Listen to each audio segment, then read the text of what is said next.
I can see them raised. I don't know exactly. So maybe he's not a bad guy. Oh, sure. That guy's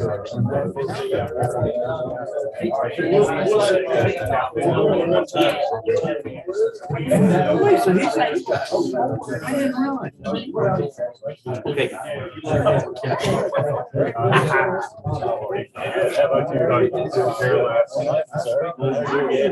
I will.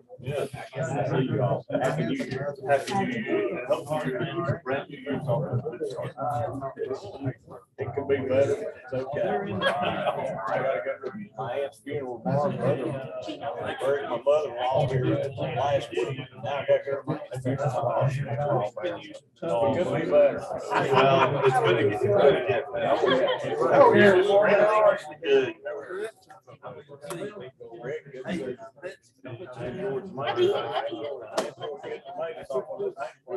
Did you get him? One of them was a Mr. Yeah, we were, I mean, people were, he was a poor little guy like this, you kept trying to buy it, and I was like, no, I can't sell that one. I have the, very good place. Oh, yeah, yeah,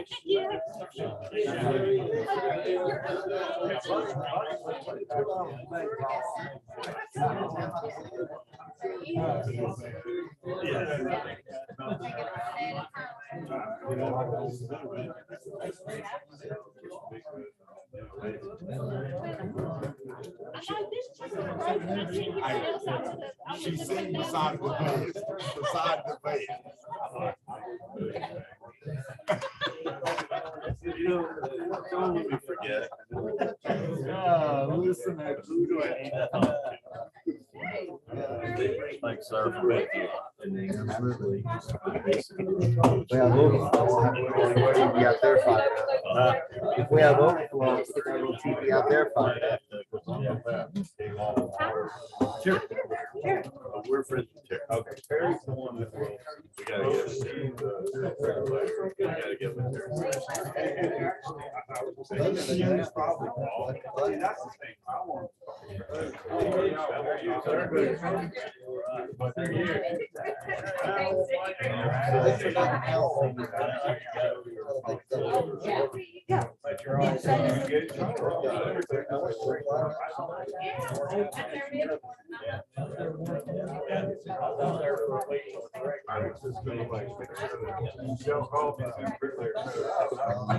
I'll go with you.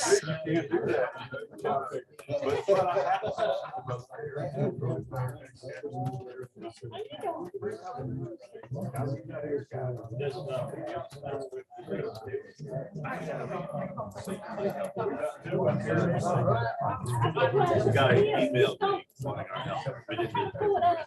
And it was just like just basically help. And then long was and he had full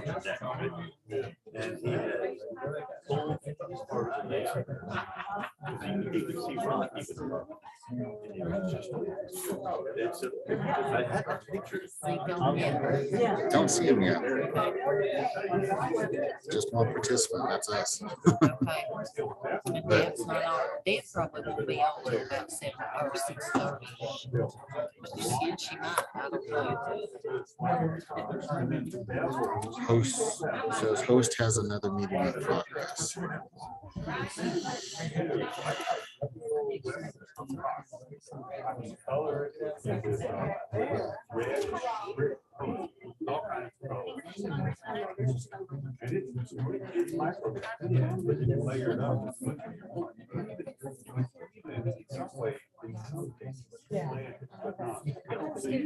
You said you would build up then from the top of his brick to within an eighth of the. I probably wouldn't put an eighth in an inch.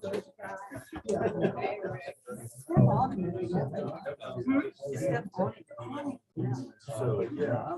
They all need something. Evaporate.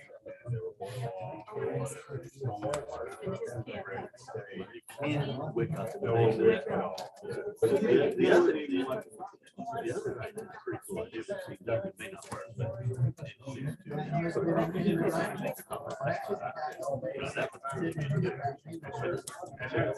That would be,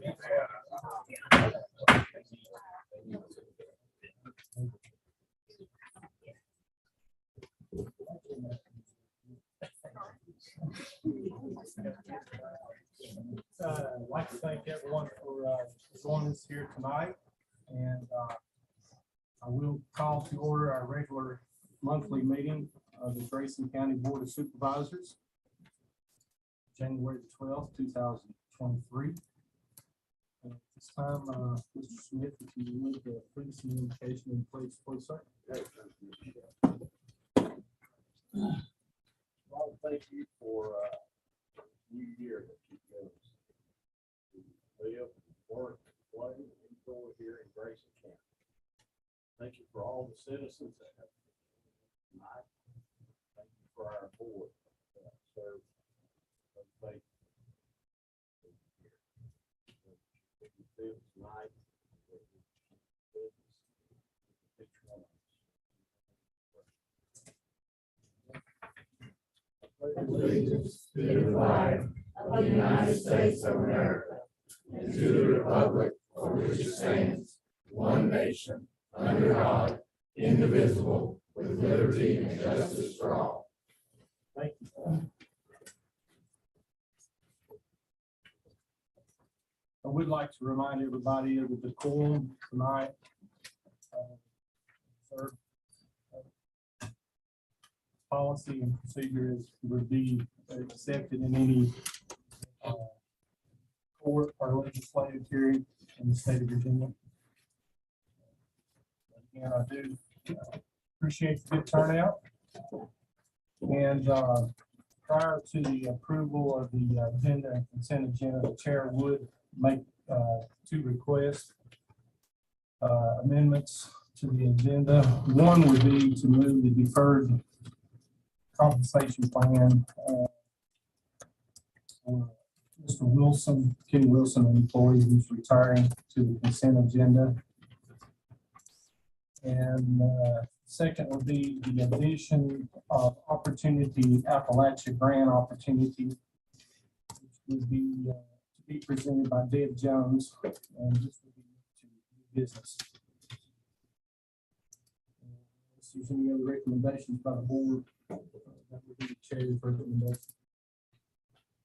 Chair, I make a motion to approve the consent agenda. Second. Any discussion? Hearing none, all in favor signify by saying aye. Mr. Anderson, are you with us? Mr. Anderson, Representative, will be join us via Zoom tonight because of the sickness. Check on that. Chair also aye.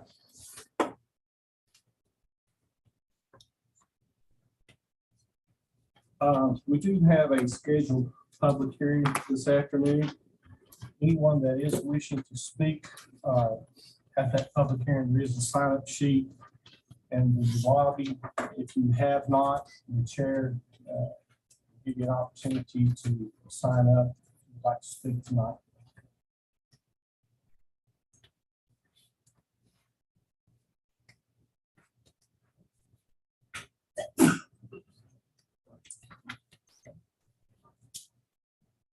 Wait here. Okay, I do have 5 minutes after 6, which we are scheduled. The chair to entertain a motion to enter into public hearing, proposed ordinance to establish a different accrual rate for penalty and interest of 2022 real property taxes and solid waste fees due on December 5th, 2022. And second. Discussion. Hearing none, all in favor signify by saying aye. Chair also aye. With no concern. Okay. The case Mr. Chair, I'll make the motion to close vote. Okay, I have a second. All right, any discussion? Hearing none. All those in favor signify by saying aye. Chair also aye. We were able to establish contact. I haven't heard that from him yet. Okay, thank you. He's just texted and said he's working with David on it. All right, thank you. Next, I'm gonna shuffle one item up to where we do our presentations. And the next item on the agenda is indeed a very exciting task, as the board is ready to present our selection for your new Grayson County Administrator. In July, the board was tasked with locating a new county administrator upon the retirement of Mr. Bill Shepley. And as a result of a nationwide search, we are pleased to present Mr. Stephen A. Boyer as our new county administrator, contingent to a public roll call vote. Mr. Boyer is a graduate of Grayson County High School and a 30-year civil servant and senior executive within the federal government. We're glad to have found an experienced leader who has a vested interest in Grayson County and who is returning home to make a long-term commitment to the community. At this time, Chair would ask for a motion for the appointment of Stephen A. Boyer to the position of Grayson County Administrator. Chair, I make that motion. Okay, I have a second. I'll second it.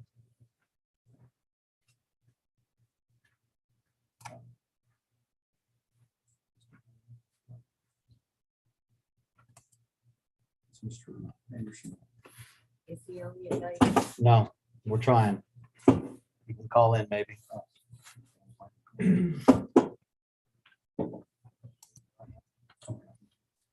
All right, we'll go ahead and Chair, should we call him, put him on speakerphone since it's part of the motion? yeah, I think I would like for him to be part of this.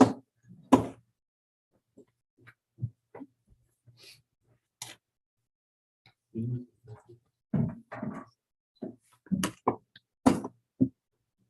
send me a text and said he votes yes. Votes yes. Okay. All right.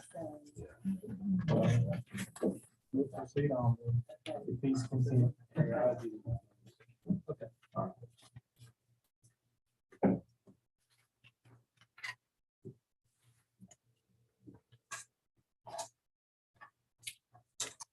You're on speaker. Okay, yeah. Get the link for some reason. I tried to- We have a motion and a second. For agreement with Stephen A. Boyer, and required a roll call vote. So, I don't know if anyone else could hear, but anyway, Mr. Anderson is yes.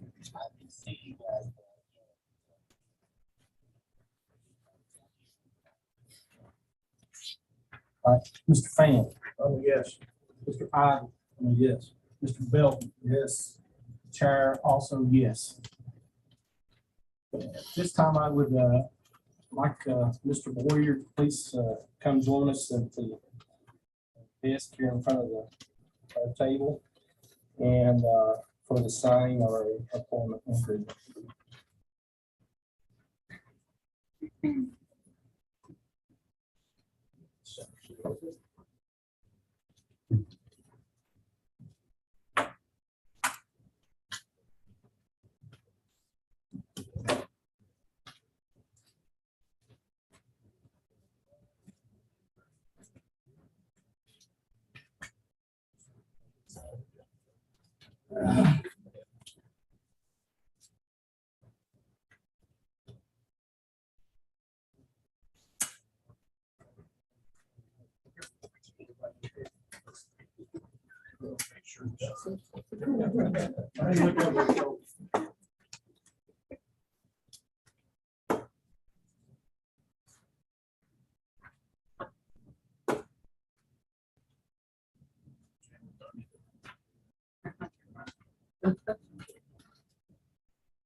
Warrior is asked to make a few comments, and we'll make our way back to the chairs and opportunities to come in.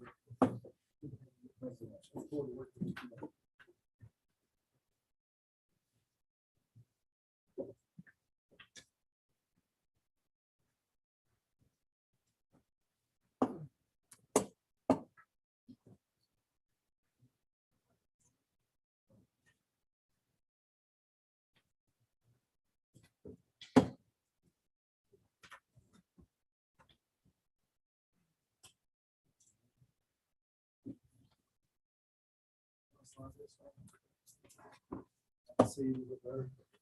All right. I don't always want to make comments, but we talked and thought maybe it'd be the best thing if I say a few words here. It's good to see everyone in person. I probably don't realize it, but I've been watching on YouTube for a long time now. So I've seen the back of your heads. I've seen you walk forward. I'm trying to hear you on YouTube, and it's a little challenging sometimes. So anyway, it's good to be in person. I guess first thanks to the board. I really like to say I appreciate this opportunity. They spent a lot of time going through a very rigorous process, a hard process, and trying to figure out the right candidate. Hopefully, the citizens of this county will agree in time that the board made the right decision. And at the end of my interview, they asked me this question. They said, "Do you have any questions for us?" And I said, "Sure, I always have a couple questions, right?" And one of the questions I asked was, at the end of the year, how will you know whether you made the right decision or not? And they all gave various answers. Mr. Belton's answer was this: "My constituents will tell me. The folks of Grayson County will tell me that." I thought it was a great answer, so I appreciate that answer. And I'll give you, I don't want to spend much time on my background. If you want my resume, I'll send you my resume. Anyway, so I grew up here. I grew up on Beaver Dam Road. It was Route 2 Box 959. Then we got a shared telephone line down. So I understand the phone issues that are taking place. I've been watching that, listening to that quite a bit. My family were Warriors, the Gentrys, the Anders, the Coxes, and I have deep, as Max says, deep roots here. This is where I'm from. Went to do my undergrad at Radford University, and then I started a 30-year career with right now it's the Department of Homeland Security. So I've spent, I had 9 or 10 locations. I spent a year at American University. I've spent time at various universities like Harvard and USC and UVA, studying and thinking about hard issues in the government. And I think that gave me a different background and certainly a unique background for this position. I do think this experience and these skills that I've developed, leadership, communication, strategic planning, budget formulation and forecasting, which we all have to pay close attention to, they're really transferable skills, and they will serve the people of this county well.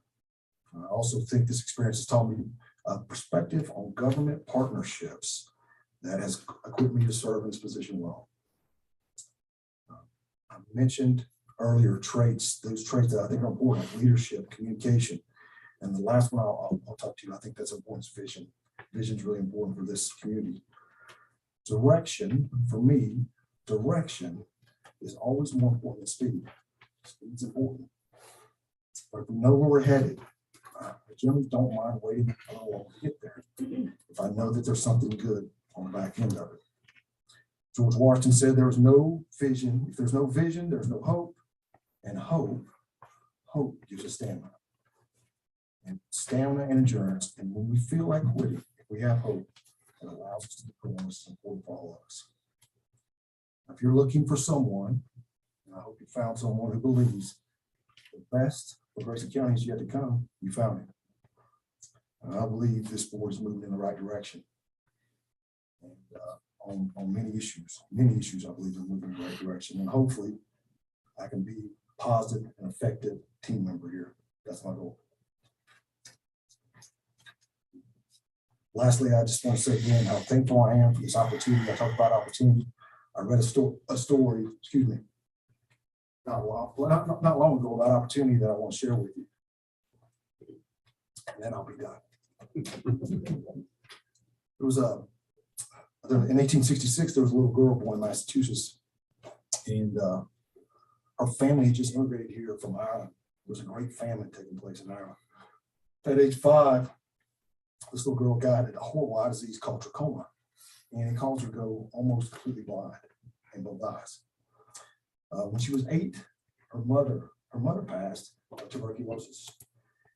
And then 2 years later, her father said, "Hey, I'm good. I'm tapping out.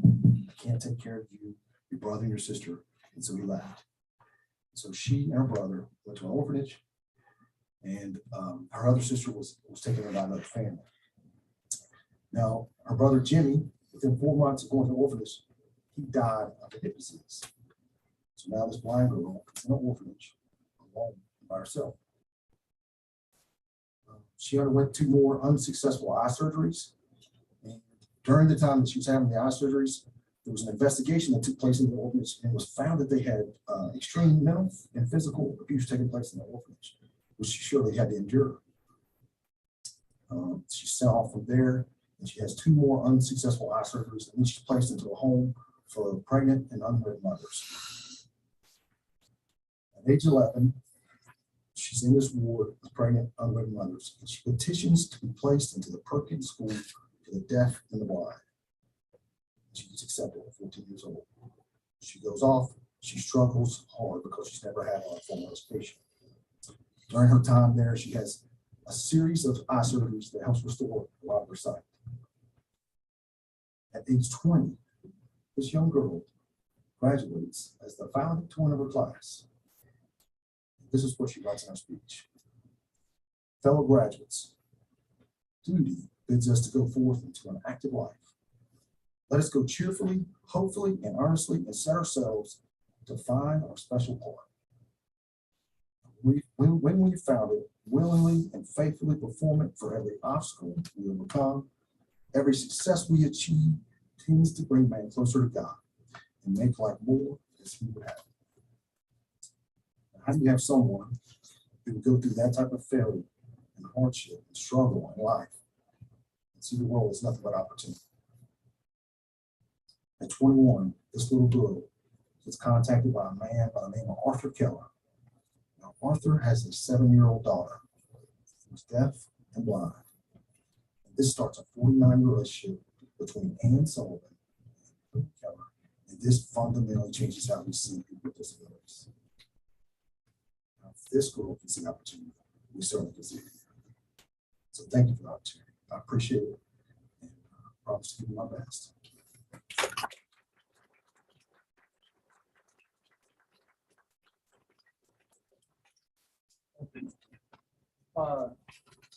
Mr. Boyer will be having a meet and greet with the staff and county department heads tomorrow.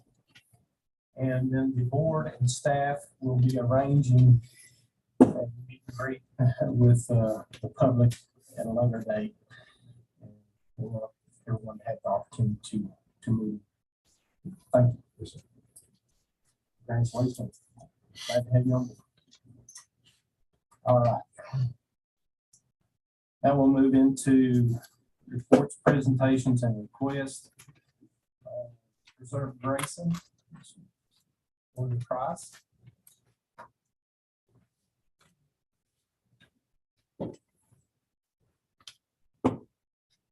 I'll let you introduce your cohorts.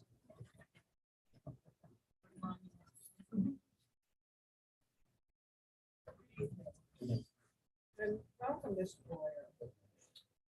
We are looking forward to your leadership. Well, we have a wonderful opportunity here. We're very hopeful tonight because we've been enjoying the bucolic life of Grayson County, and we want to keep it that way. So we are a grassroots group that has hundreds of supporters that would like to present a resolution this evening. We have a lot that we've done with this board, so to get you up to speed, we've made a packet of information for you. So Preserve Grayson is submitting these resolutions in very good faith to you, our elected officials and stewards of our county. We all know that we are the protectors of nature. It's right there in the county seal. These resolutions are submitted in a very formal format, but are based on and evolved from our previous asks with the board.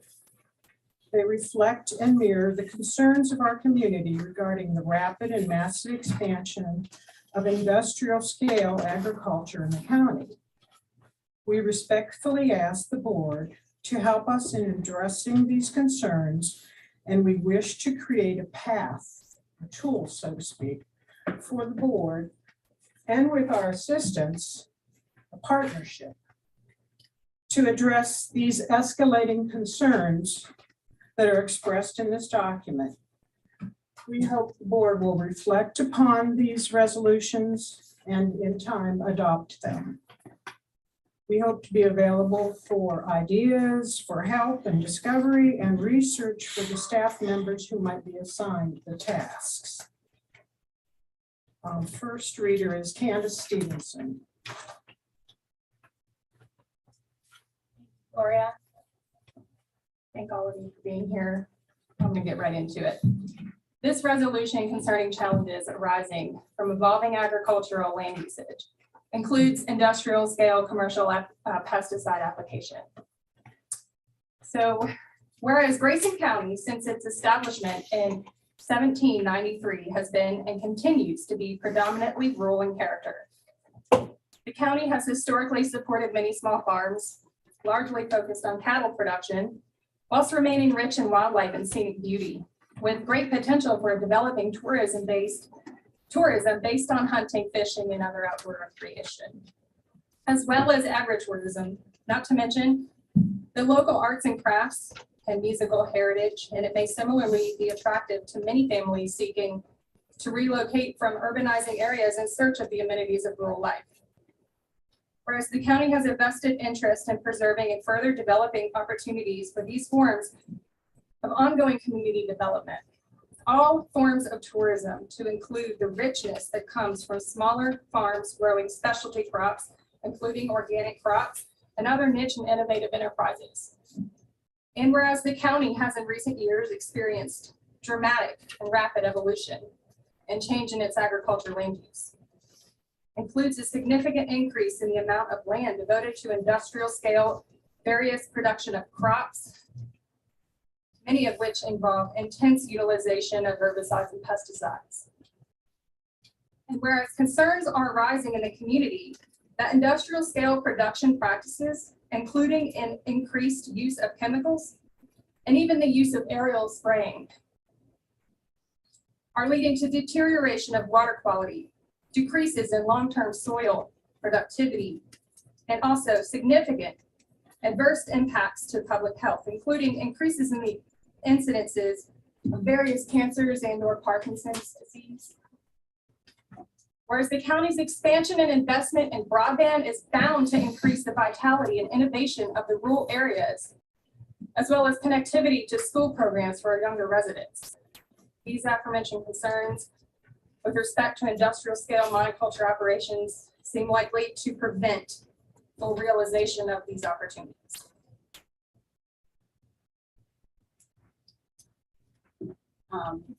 My name is Becky Kafka. I live in Independence. Now, therefore, be it resolved that the Grayson County Board of Supervisors hereby endorses the following efforts to respond to what appears to be a developing crisis. 1, request that county staff devote time and resources to determine the status of existing water and soil quality monitoring, to discern measurable trends, and to identify potential outside resources or consultants for developing greater understanding of any such trends. And Number 2, in particular, request that county staff devote time and resources to determine how the county might assist its citizens, including farm workers, in obtaining more thorough analysis of the safety of their spring and well water, with possible expansion of the spring and well water testing program. This includes, but is not limited to, those properties in the vicinity of agricultural operations which use herbicide and pesticides, and assisting the community in testing for the chemicals actually in use.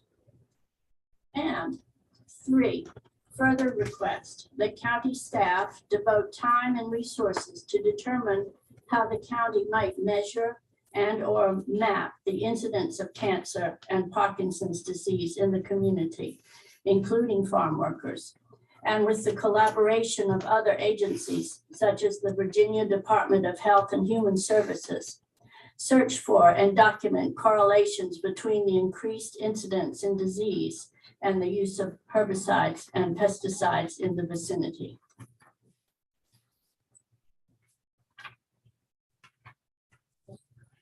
Hi, I'm Deb Greif. I live in Mouth of Wilson. Further request that county staff devote time and resources to determine how the county might secure better enforcement of existing regulations applicable to the use of herbicides and pesticides, giving particular attention to issues arising from application to agricultural lands in close proximity to family homes, springs, and wells, and to applications under common windy conditions or which otherwise result in drift. And number 5, further request that county staff devote time and resources to determine how the county might secure local regulation of aerial spraying, given the specific challenges arising from our topography and windy weather. And number 6, further request that county staff devote time and resources to determine how the county might secure increased and timely disclosure and transparency to affected parties, including farm workers, of the pesticides, herbicides used in agricultural operations, particularly when the same pose a risk of contamination of adjacent properties. And number 7, further request that county staff devote time and resources to determine how the county might, as a part of best management practices, require the protection of adjacent properties from all pesticide contamination by requiring the establishment of and maintenance of appropriate buffers, adopting setback requirements and minimum area requirements or any other restrictions to protect the health, safety, and the well-being of our citizens. And number 8, further request the assistance of state and federal agencies in addressing all of the foregoing matters.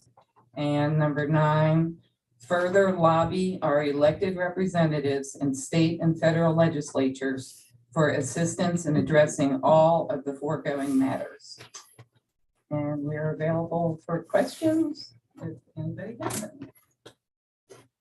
We'll try to answer questions.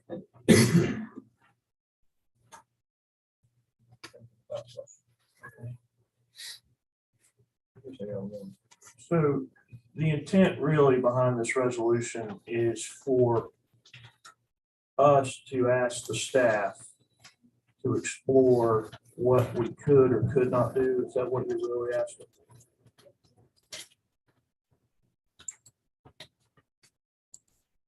These are things we have been researching and trying to educate ourselves on, and sometimes we're at a roadblock, so they might have better access to information. Yeah, I guess as I read through it, just looking at all the different components, it's pretty complex. I mean, there's a lot of things across a whole bunch of different departments within the county, right? And some of them aren't even in the county. And this is meant to be a partnership, Yeah. so that we'll continue to work and educate ourselves and the people in the county. That it would be helpful to have the partnership. Yeah, I mean, it's a tough issue. I know we've got some of the tree growers here too, and I think they're important to have in the discussion, just thinking through how we might move that partnership forward. Anyway, sorry.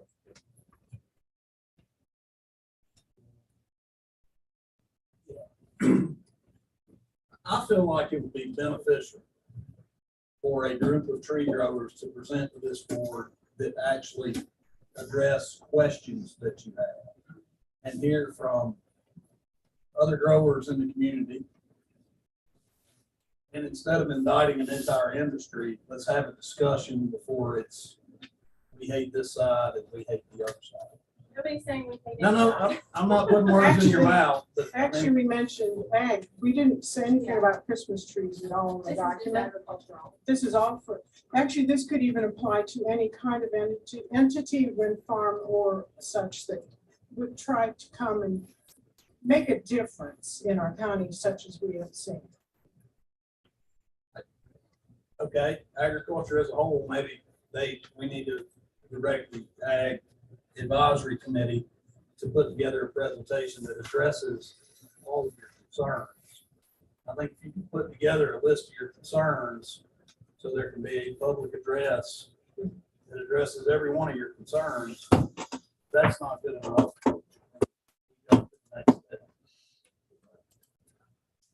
I hate to indict an entire industry, agriculture as a whole, which is our #1 economic driver in the county, that it could potentially be from just a couple of rare instances or misconceptions. Those rare incidences are what are prompting us to have basically a set of rules that everyone who's already playing by the rules can adopt. Right, and I think that you would have many people on board with that, to do that. But quite frankly, you're asking a board that serves the county that the #1 economic driver is agriculture to put further regulations that we really do not have any authority to do. But the concerns that you have brought up in the past, they're concerns across the board, and I strongly believe they need to be addressed. I'd like to see it addressed through a question and answer and an educational period before we go down the road of putting more regulation on an industry that already has small markets as it is. I'd like to have a question to know what are the pesticide applicators in Grayson County? That's what I want to know, because right now we are looking at just one large issue, and this is trying to cover that basis. And it's not trying to Well, target anybody. then it is just Christmas trees you're talking about. But that is not true, because we also grow other row crops in this county, like corn, pumpkins. We have a berry operation that we spray. We spray with organic sprays. But you wouldn't know that if you were on the river in a canoe and you looked up and you saw that we were spraying, you would already have your idea that we're contaminating the river because we're spraying with something that you have no clue what we're spraying. Well, So I think we need to push this forward, but I would like to do it in a manner where the agriculture community could have a voice at the table to say, we'll address your concerns in every one of them. we didn't want to include the agricultural community because we're not targeting them. We are them. I am them. Okay. We're trying to say that for those of us who are playing by the rules, we would like to jump on board and say, yes, we're playing by these rules. Can you show us the rules that we say that we're playing by? Because there are none on paper. That's where we want to be. We want to know what rules are we all supposed to be Could following. Preserve Grayson put together a list of specific questions that you would like to ask? We've The many situations have put our concerns forward. We're at the place now where we know we have a problem. We've had lots of response to the problem, and we've investigated this thoroughly, and we can open this up to make it a countywide problem, include people that aren't included, or we can cover this with where you're able to cover it, knowing where we are. Ma'am, you understand there's absolutely nothing this board can do to what you're asking for. We do not have the authority to do. You don't have the authority to help the county recognize if there's any way to adopt a system to notify people when it's being sprayed and everything like that. That is all state regulated. And we can't regulate beyond the state. And I think that there is a lot of emotion attached to this, that the agriculture community as a whole needs to address your questions specifically. And if you could get together a list of specific questions, I think we could have a forum to answer those. Okay, and we'll have to think about it another new way then. Thank you. Well, a resolution is not law, it's just a statement of intent. And we think that a dialogue would be very beneficial. I do We're too. looking for help, we're looking for partnership, that's all. Is there the potential for the ag committee and your group to work together to draft a resolution? Because it's my understanding that we wouldn't be able to adopt this resolution tonight anyway, because it would have to be approved by legal in that sense anyway. So there's going to be some time. Right. And in the We do meantime. that. We do that, yeah. And in the meantime, maybe try to resolve, put the specifics that you're trying to target, notifications or whatever, and with some kind of document that could be that the ag committee helps draft, and that at least there'd be some input. I think Supervisor Ivy has a good suggestion of taking it to the ag committee and Lindsey Young, our ag director, ag economic director, and let them take a stab at, what direction do we need to go in getting those questions.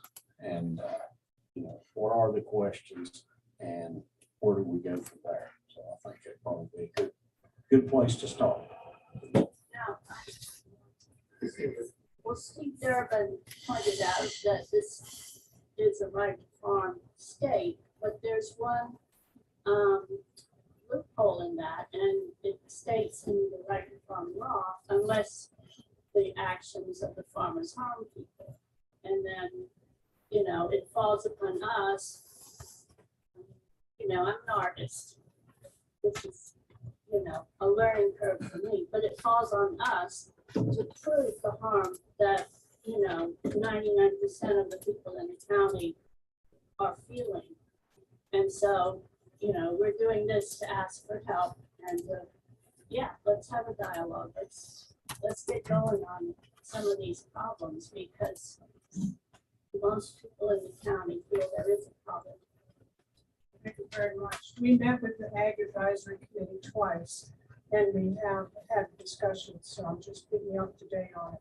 We made a major presentation in August to the board, and I don't believe you were here, Mr. Ivy, but we gave you a packet of our information. And for instance, one of the items that is already in our zoning, adopting setback requirements at the end of number 7, that is a buffer zone. The buffer zone is so effective in keeping their property and creeks and wildlife safe. So we're just talking about cooperating and having guidelines, because a resolution is not a law. Our water monitoring has found a big difference when there's buffer zones and not.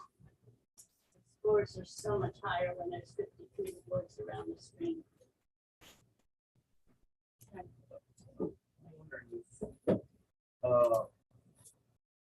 It's a read through one. There's several that I think fall within kind of the purview of the ag advisory committee. There's a couple in there like studying cancer rates, and that's not their JOB, but I don't know who that job is. And so what I'm wondering is if we table this action for 30 days to give us and direct the staff to do an assessment of what staff agency would look at these concerns. And then in February, we come back and say, okay, these are the concerns that were brought up. These are the staff agencies that are going to work at it. And if the recommendation is that the overall ag committee is the overall in charge, okay, that's up to the county administrator. But in a month, we come back and say, this is what the staff recommends, how we proceed on looking at these issues. And then we assign responsibility to look at them. Is that fair? Yeah. And I think one player on the ag advisory committee who will be each player is Kevin Spurlin, our extension agent. He's on that agent, and I think between the agency, between our committee and between Kevin Spurlin as our extension agent, Lindsey Young as our ag director, I think we can sit down and take his task and come up with something. Mr. Bill. On to number 2, are you asking that the county hire somebody to go out and test the waters, the springs? Is that what you're asking? Anything you can do, you know, we've been looking for a consultant and struck out. And we've trained ourselves, 2 of us are certified with Virginia Save Our Streams, and our data can be used by the DEQ. And, you know, let's brainstorm, you know, could some money be set aside to help with that? Could, for instance, the Virginia Tech program where you can get your well water tested for $60, could the county help with more people with that? You know, and include pesticides in the testing. You see, the problem with testing for pesticides is that you have to know exactly what chemical to look for. And, you know, of course, they're never sprayed singly. Each chemical, you know, in the assay costs $200 to test for. And, you know, you have to get it at the right time. And it's just beyond the means of most people, especially when there's no requirement for transparency. You know, we don't know if there is a certified applicator on the site. How would you know that? And a lot of times we don't even know when there is spraying because it's over the ridge, you know. I've had times when I was engulfed by pesticides, made very ill, and I didn't even know they were spraying. I found out later. And I've had, like, one time, it was last spring, you know, I have the habit of getting a shower and going to bed. And I started itching and burning, and I couldn't figure out what was going on. And one of the neighbors sneaked up the hill and took a picture of what they had been spraying. And it was this stuff called Besiege. And the effect of Besiege is itchy, burny skin. I forget the name for it. Neurasthenia, I think it's called. And so this is happening to us. I mean, I know that weird thing with my skin, it was just burning to pieces. And I know that was due to what was in my well. And, you know, people need help with this. It's a huge issue. I would like to say, we learned through FOIA records that from 2019 to 2022, the person that was spraying pesticides in Virginia did not have a Virginia pesticide license. We found that through a violation through FOIA records, that there was an individual who was sprayed on her personal property. She put in a violation to the Virginia Department of Quality, DDAS. And they came and they tested her clothes and found her clothes had been sprayed with some nasty stuff. And it was a $4,800 charge. And they found that, which is a fine of $4,800. I'm sorry, the $4,800 fine was spraying her garden. Her body was sprayed a week later in another violation, and she was the company was fined $150. She was sprayed with some nasty pesticides that came up on her clothes. Her garden was sprayed with nasty pesticides, and that came up as paraquat and everything else. So this county doesn't even know that the person spraying the most pesticides didn't have a pesticide license for 2 years. We're here because of that. We're here because we're learning through ways we don't want to find out that things are not being done right. And somebody needs to be accountable, and we need to know who can look at this. Who can do this? That's where I'm at. That's all I have to say. We've spent 2 years researching the laws and everything else. Sorry, if you would say that to the mic. Okay, sorry. That's okay. We've spent the last 2 years researching the laws and everything, and the laws do not protect us. And I don't know, I feel like we live in such a world of everybody distrusts institutions. Well, maybe there's a reason for that. Maybe if I'm not protected by the law, I'm not going to believe in anything. That's just a bigger picture. Sorry. Okay, thank you.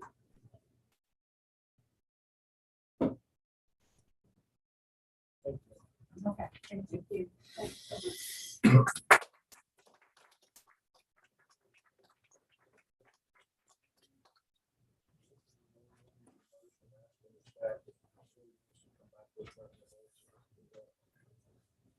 Chair made a motion that we table the resolution for 30 days to give staff time to review and assign responsibilities to look at these issues and then come back. Motion before the board, for a second. Any discussion? All in favor signify by saying aye. Aye. Chair also aye.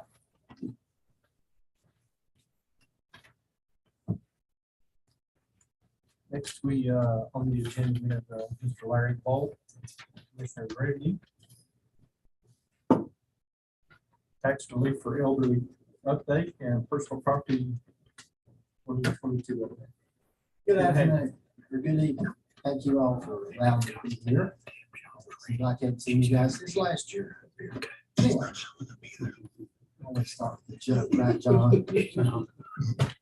On a kind of serious note, I'd like to congratulate Mr. Boyer. I think it's a good decision, a good example of a good Grayson County boy to build a family, went to a fine institution, did well for himself, coming back home. Where'd you go? Same one.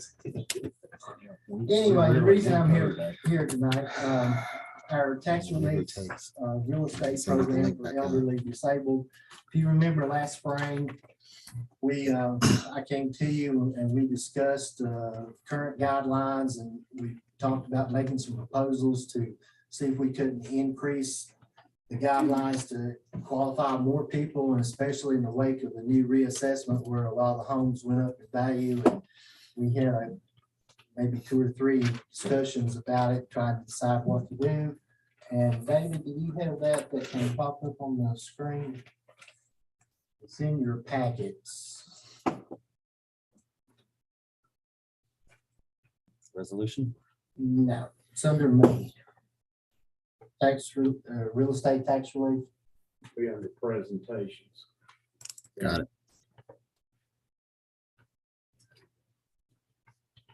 There we go.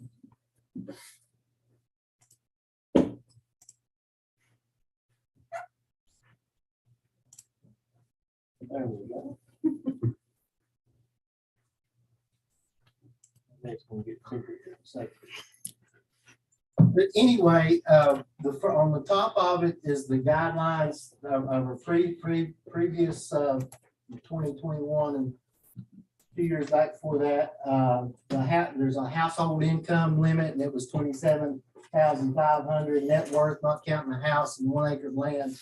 Was at $90,000, and the maximum amount of relief was $250. And after our discussions, we changed you all adopted and changed the guidelines to what's in red. We increased the, go back up, David. We increased the 27.5 to 30,000. We increased the 90,000 net worth to 100, and we increased the maximum relief from 250 to 300. And that was our decisions. One of the things was, we doing the right thing? How did we do? And I guess my presentation tonight is trying to answer how did we do on that. In 2021, we had 354 people that qualified for this program. And in 2022, it rose to 396. So as you can see, that was a pretty good increase. And I think part of the increase in number of people we were able to help was because we increased the income guideline. And and the net worth as well. We were able to spread the word. Anytime when it's up in meetings like this and we get to talk about it, I get to talk to you all, but everybody sitting back here, or they're becoming more aware.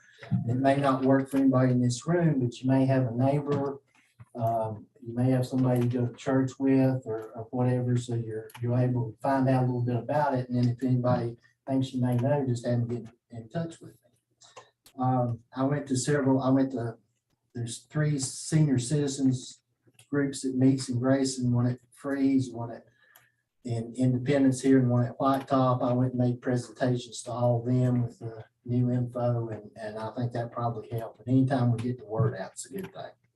So we rose from 354 to 396. Of the 354 that we had in 2021, 304 of those was renewals for 2022. Okay, and they may have been a few more than that, but the ones that I kept track of was 304. That of the 304 people that was on the year before and now for the new guidelines, 35% or 106 of them had to pay a little bit more in taxes. 57% or 175 actually paid less than they did before. And 8% or 23 paid the same, which those were essentially, they all came in at 0. It covered in all of it, and it did the following thing. So the next rows of these down through here, you can sort of see that it was 21 people, or 7% of them, the ones that increased less than $10. So the ones that went up, it was less than $10. 35 or 12% increase between $10 and $25 more that they had to pay. 24 or 8% increase between $25 and $50 more, and 26 or 9% increase more than $50. 23 or 8% of them remained the same, like I said, and 88 or 29% actually decreased, paid less, about $10 or less. So anyway, you didn't have to pay as much. 44 or 14% was between $10 and $25 less. 34 or 11% between $25 and $50 less, and 9% or 3 was more than $50 less. So there's all kinds of ways to look at numbers, and this sort of gives you a little bit of, trying to answer the question, how did we do? And overall, I think we did pretty good. We were trying to keep it relatively the same as the year before, not see a big reassessment be particularly hard on this group of folks. And some other numbers here that I don't have on there, but another way to look at the same numbers, 132 or 43% was within the $10 up or down range. In other words, $10 more, $10 less. 211 or 69% was from $25 up or down. And 88% or 269 of them was within the range of $50 above or $50 below. You're never going to make everything hit exactly the same as it was the year before, but sort of target this in that. So I think overall that we made some good, you all made some good decisions, and it really helped out people in a bad financial time where they didn't get absolutely hit over the head with a hammer or more. And I should have said at the beginning, if you got any questions as I go along, please stop or ask for comments or anything. Anybody, name? Good analysis. Can I repeat one? I'll show it to you. So that's that. And the last down at the bottom, there's also a tax relief program for disabled veterans. And in 2021, there were 53 disabled veterans, service connected, total and permanent, that qualified in Grayson. In 2022, it went up to 60. And though that program had absolutely nothing to do with these guidelines, that they're not new to that. That's just for information purposes. And that number's going to increase this year. I've had two, within the last 2 weeks, actually within the last 2 weeks, I've had 3 units. So for 2023, that's going on. Any questions on that or comments or?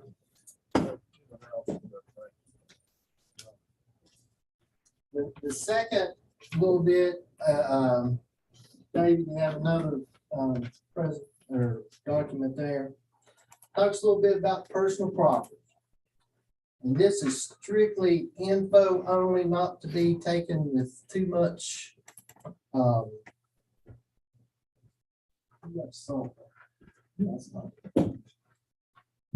It says personal property, or it's got different cars and values on it, David. Okay, give me a minute. Vehicle value comparison. Yeah. You know what we went through with personal property vehicle values last year, okay?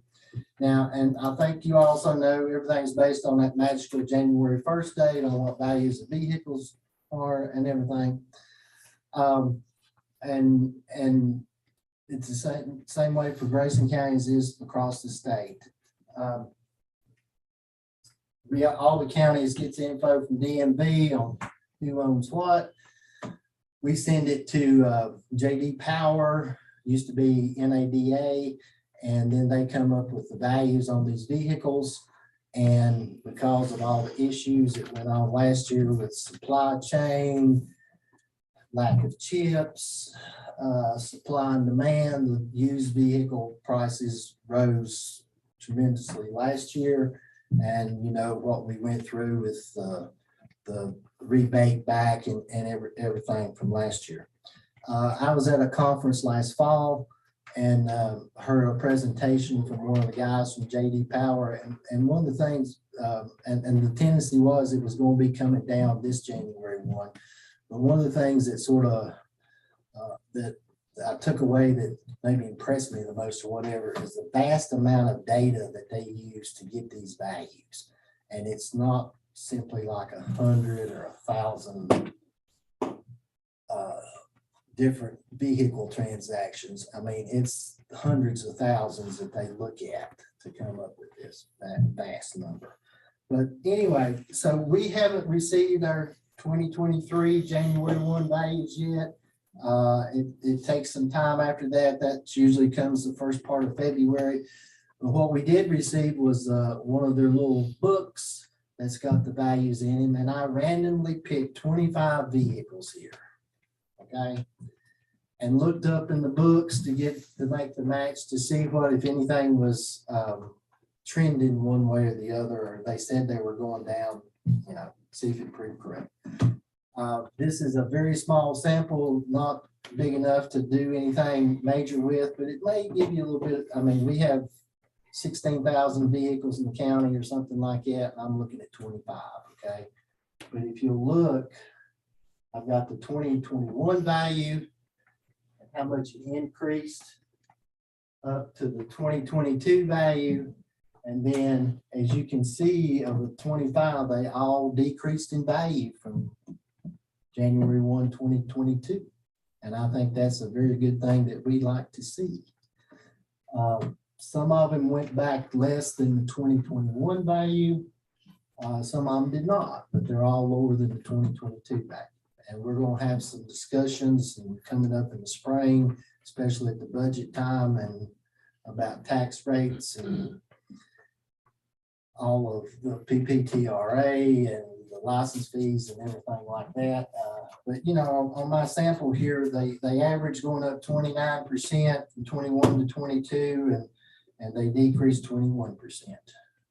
So based on your previous comments, last year we got into a bind. There was new legislation. The values, you know, we got, and so we had to go through that kind of last minute deal. Is your timeline so that we make a decision on tax rates so we don't get into a bind like we did last year? Is your timeline built into our budget calendar so that we are making the decisions when you and the treasurer need it. I think we should be able to do that. We And- need and it then- on our, I think we need it on our calendar, budget calendar as a session. You know what I mean? The budget calendar, we're gonna look at again, I guess, later. And I haven't really seen the budget calendar, but just thinking how budget calendars usually go in the past, that maybe if there's needs to be some kind of, I mean, I would say we do not need to go through the process we went through last year. Correct. And if it needs to be if we need to make any adjustments, it may be to adjust that 225. Yeah, so I'm looking at, maybe Lisa and Mitch about we talked about on the budget calendar, kind of focus those work sessions to specific parts of the calendar, but his timeline needs to be a component of that, if that makes, in my. And we can work together. But I was, because I had no idea what it was going to be, so Yeah, right. I picked some out and Right. I was 25 for 25. So and they may be something went up, but and I wasn't able to get many of the older versions. The booklet was only 2016 newer. Anything else? Thank you, Mr. All right. Bryant. Thank y'all. Thank you. Well done.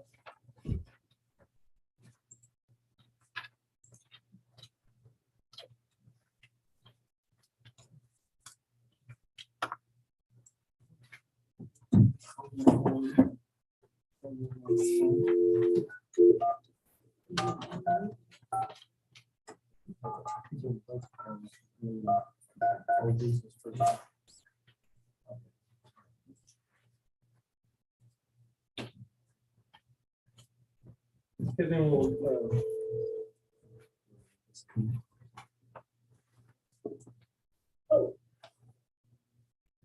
Hey, Deb? Deb Jones? Are we on plan B? Yeah, we got you on speakerphone. All right, we got one other item right before that, and then we'll get with you. We just want to make sure we had you connected. Okay. All right, good to have you with us.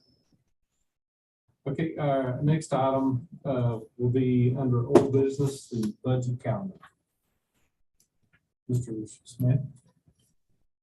Yes, as Supervisor Fant has already reviewed the calendar, and what we did was we took those dates and we put a subject with those dates. Now, what was just referenced to Mr. Bolt, we would have to take one of these here and add that part, which we can do. Get Mr. Bolt and add that. But you'll notice our meeting with the school board is now under 227. And we're hearing from all the other departments and authorities, commissions, organizations, agencies, and the school. And I spoke with Mr. Wilmore, and he is amenable to that. He said he thought that would work just fine to bring a board member or two and do their presentation. Rather than us get together and we take a night, we listen to a presentation, that's basically what happens. We'll do it during that time, just like the other departments. But everything's starting at 3 o'clock, not 5:30. It was all meetings will be at 3 o'clock. Unless otherwise noted, and the only reason that would be is if we have to change something. That's why we threw that in there for a disclaimer, but 3 o'clock is the goal to start those meetings at 3 o'clock. Goals and objectives, after listening to all the departments' requests, obviously our next thing will be to do our goals and objectives. How do we want to get there? What is our goals and objectives? And then we will take each line item, as you can see, and I will go through each one. But basically, we go through the budget and we have a specific topic to look at each meeting, with the exception of Mr. Bolts, and we can add that.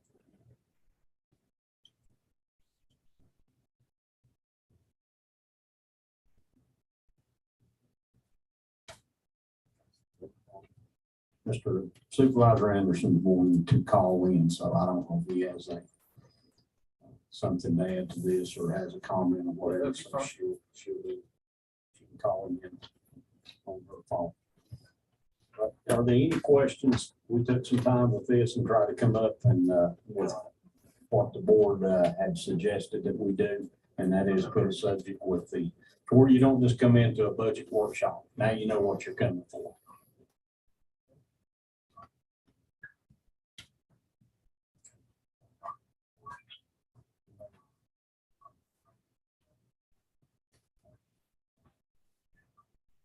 Okay, Mr. Anderson?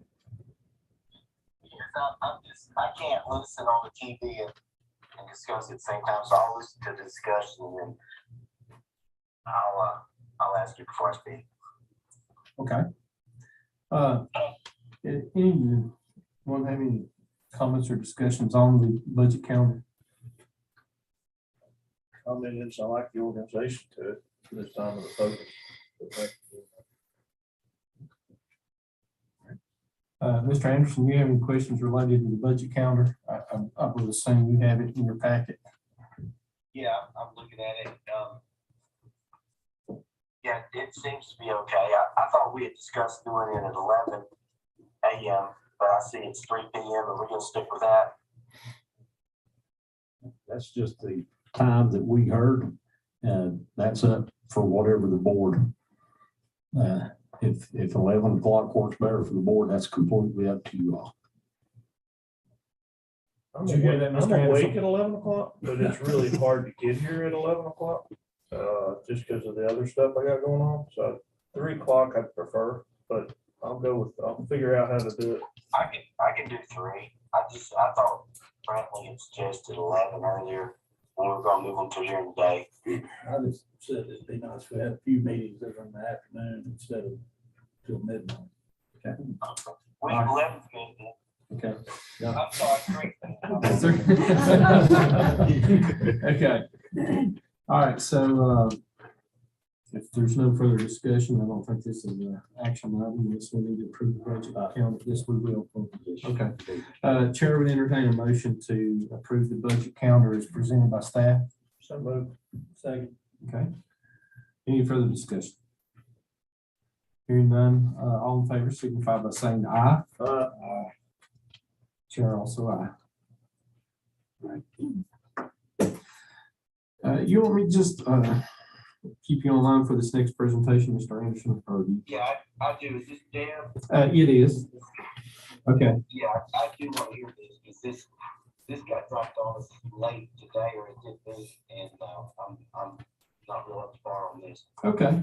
All right. Mr. Smith, I'll let you do the lead in, and then we'll go with Deb's presentation on Opportunity Appalachia. Okay, thank you, Mr. Chair and board. We recently was informed of $65,000 award through the Opportunity Appalachia for technical assistance regarding the best and highest purpose of Baywood School and property. Awardees were requested to sign and attach the agreement by December the 16th, which was after our December meeting. And we were able to get an extension to this board meeting so that this could be discussed and looked at and possible agreement signed for this $65,000. And also Jordan Stidham is involved in this process. He's already reviewed the information and has asked for inclusion on the potential providers for this technical assistance that we will be looking at. And I know we all know Jordan Stidham, and that I wanted to let you know that. But at this point, I appreciate Deb Jones bringing this to our attention. And she did some great work here. This is good news for the county. And at this time, I'd like to just turn it over to Deb Jones and let her further dive into the details and maybe answer any questions that the board members might have. Deb? Okay, thanks. And I don't have a presentation guide. What I have basically was, if you had any time to review the information. If not, I can give you sort of a quick rundown. But I just wanted to make sure to answer any questions you might have so that you understand what the project is. Would you mind doing the rundown? Okay.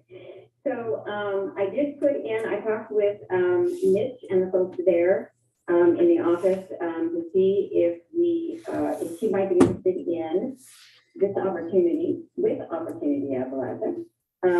Because the Baywood project, as with any project, I think with Mount Rogers, you guys did, the first step, which is basically the feasibility study, what's the best use for the building. It's what you're doing with Elk Creek. So this was a way for us to get something for Baywood to find out what is the best use of that particular facility. What do people want? What do they need? What is the day-to-day behind that? And what is sustainable? I think that's important. So basically, I sort of put the proposal around your top three priorities. And two of them being childcare and housing. EMS communications, I couldn't do much with on this one, but at least the childcare and housing. So really to have Opportunity Appalachia is going to provide the funding to have a feasibility study so that you can then, what I see as the core of this is that you will then have information in front of you in order to make an informed decision as to what you might want to do or not do with that particular property.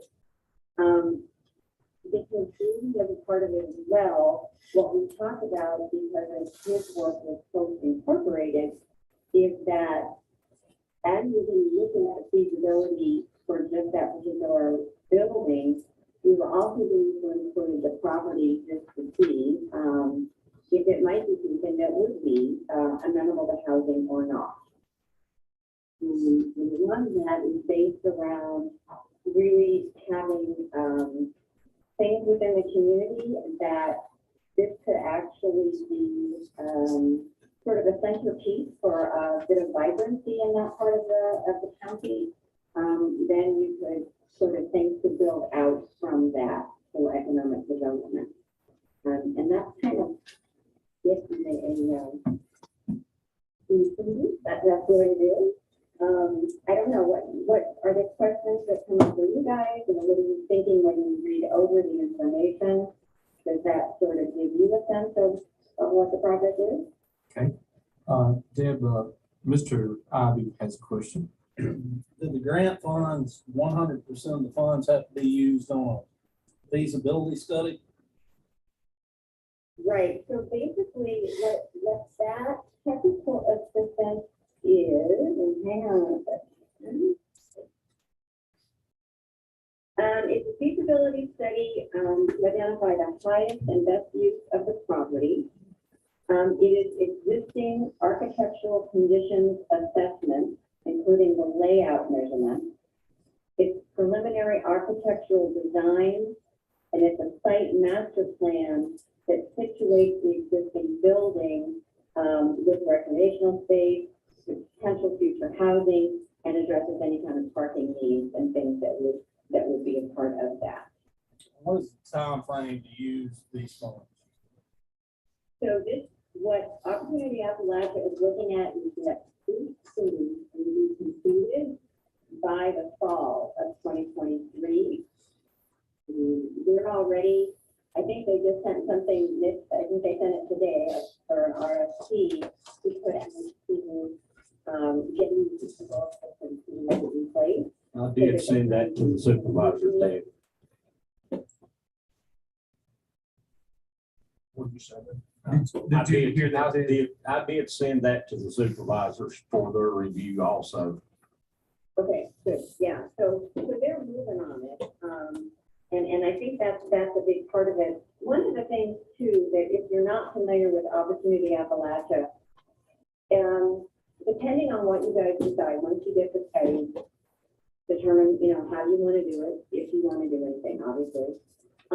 They will work with the county then, as far as trying to match you up with, say, developers or, funding They will be a part of the project as much as we want to utilize them.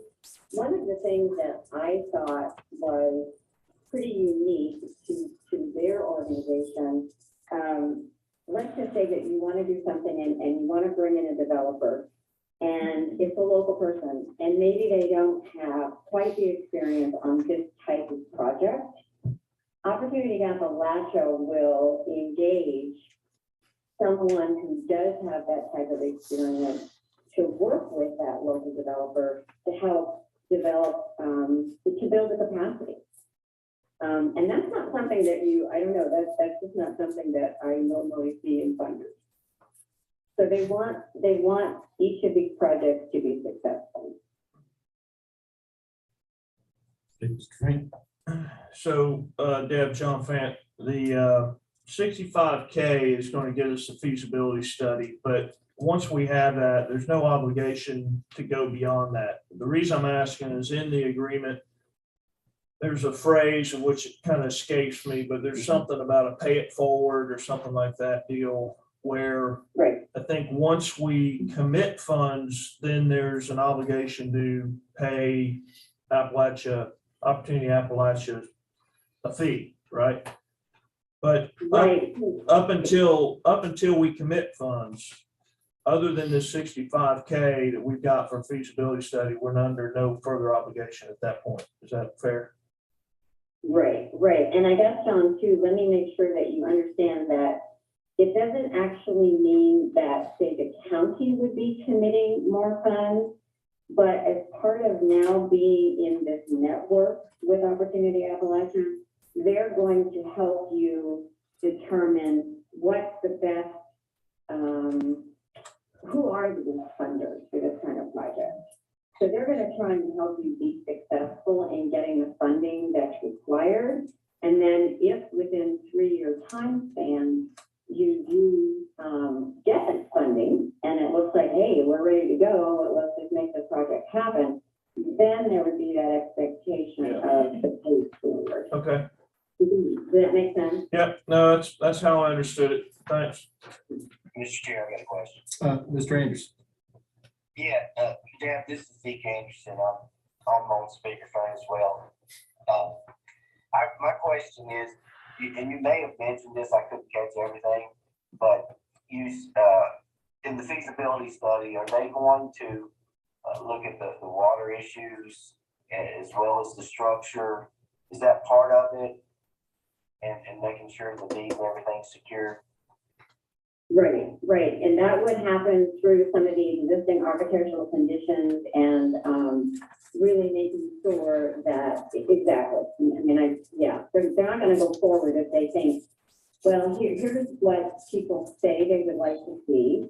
Here's what could be feasible, but hey, your water situation, you're going to have to do A, B, C, or D. Okay. So that will all come forward. And I think that's probably the beauty of doing this type of study is that you're going to be able to see all of those different pieces and what might work for the project and what might not work for the project. Okay, and I think John asked my other question, just to be clear. What's our we get the grant for the feasibility study. After that, what are we committed to as a county? Then that would hopefully give you information for you to make a decision as to what you want to do. You may decide to do nothing. But if you do decide that you want to go forward with whatever, the community comes up with and what appears to be sustainable and you choose something that you would like to do, then we go into finding the funders to make that happen, the investors and developers to make it happen. And the network of Opportunity Appalachia will work with you on that. And then if you do secure that funding within that 3-year period, then there would be that paid forward. All right, thank you. That's all I have, Mr. Chair. Great, thank you. Anyone else? Okay. We need a motion to approve this. That's for the agreement. To accept this. Chair, to entertain a motion. I'll make the motion, we approve the agreement with Opportunity Appalachia. Take their $65,000. Okay. Any further discussion? Have a motion. I would just like to say, Mr. Chair, I think the grant, it seems to be a good thing, but I would like to know, we just had a discussion last week about getting stuff at the last minute.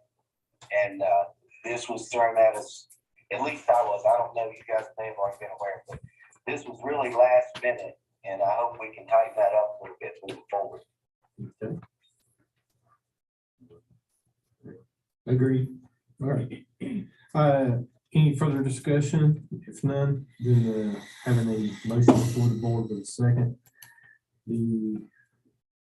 All those in favor signify by saying aye.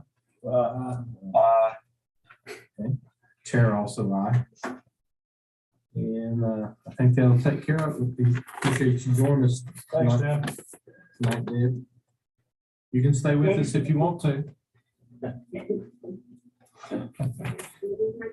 Let's have some, and let's just hear what you're thinking and Okay. Well, I'm sure we'll be having some discussions. Thanks, Dave. Thank you very much.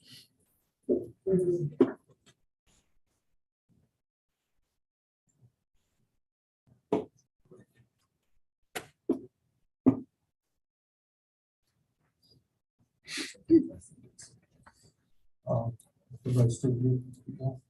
Okay. Next item under new business would be ordinance to establish a different accrual date for penalty and interest of the 2022 real estate property taxes and solid waste fee due on December the 5th, 2022. And as I understand from staff, this would be the same ordinance adopted under the emergency ordinance. Is that correct? We just had to make things official now, Mr. Chairman, by having the public hearing, establishing the same things that we set in place today. So, Mr. Chairman, I make a motion to suspend the reading of the ordinance since we already did that back in late.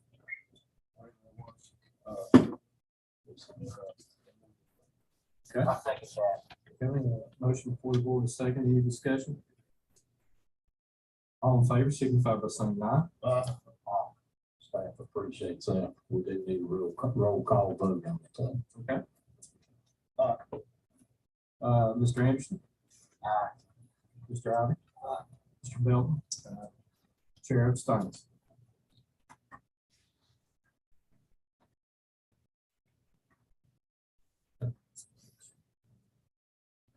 Yes. I know 2022. We look, and I talked to Treasurer about it a little bit. Can we look at changing, or could we change that December 5th to February 5th from now on? To keep it out for Christmas and end of the year, and is that even feasible? I think we need to think about that. And, Well, that's what I asked before we had tonight, and that's what I think about. I talked to the treasurer a little bit about it earlier. If that puts us in a money bind. I don't know if she's getting about. It would be something to consider to make sure that we look at all of the repercussions of that. By the time December rolls around, we have went through the personal property taxes. Remember, just in layman's terms, tax due dates are the county's payday. We have one in June, we have one in December. We have to stretch every little penny until December. Then we have another inflow of tax dollars. So that is one thing to consider, whether moving it just a couple of months. Sure, it might be possible, but we do need to take a hard look at that. I just asked to take a look at it, even if it's a month. That way Christmas, Santa Claus might not come with you. Yes, and as Mr. Bolt has described to us in the past, because Grayson County is an agricultural county, after harvest, December was picked for the convenience of the citizens, and there's no reason that we can't take a look at looking at it for the convenience of the citizens. That might be a good first decision for our new county administrator. Just kidding. Keep on, make room. All right. Next will be a resolution supporting the Whitfield State Lab. Mr. Smith. Yes, Mr. Chair, you all know the background on this and how important we feel that this Whitfield Lab is over in Whitfield, Virginia. And so at this time, we have a resolution we'd like to present to the board. Like me to read it? Yes. Resolution in opposition to relocating Virginia Department of Agriculture and Consumer Services Regional Animal Health Laboratory from Whitfield to Blacksburg.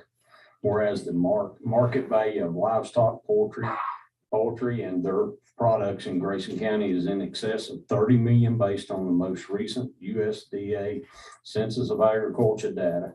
And whereas Grayson County ranks 17th among all Virginia counties for market value of livestock, poultry, and their products. And whereas Grayson County ranks in the top 17 counties in Virginia for cattle and calves, 7th, milk from cows, 16th, sheep, goats, and their products, 17th. And whereas Grayson County ranks 42nd in Virginia for equine revenue. And whereas recommendations set forth in a review and analysis of the Virginia Department of Agriculture and Consumer Services Regional Animal Health Laboratory System, including the closure of the Whitfield Laboratory and moving services to the new facilities in Harrisonburg, Blacksburg, and whereas Grayson County livestock, equine, and poultry owners face new and ongoing animal disease threats such as highly pathogenic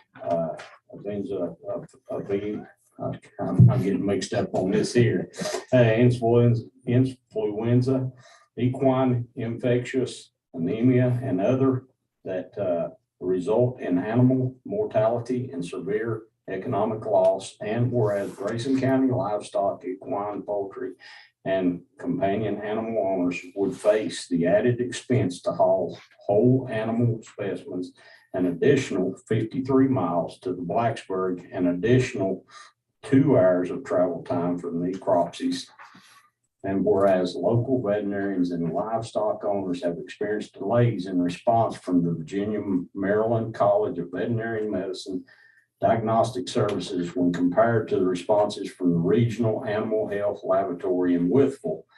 And whereas the Grayson County Agriculture Advisory Committee made up of county stakeholders and farmers who provide policy recommendations to the Grayson County Board of Supervisors on behalf of the farm and forestry industries, unanimously opposed the proposed relocation of the Regional Animal Health Laboratory Services from Whitfield to Blacksburg.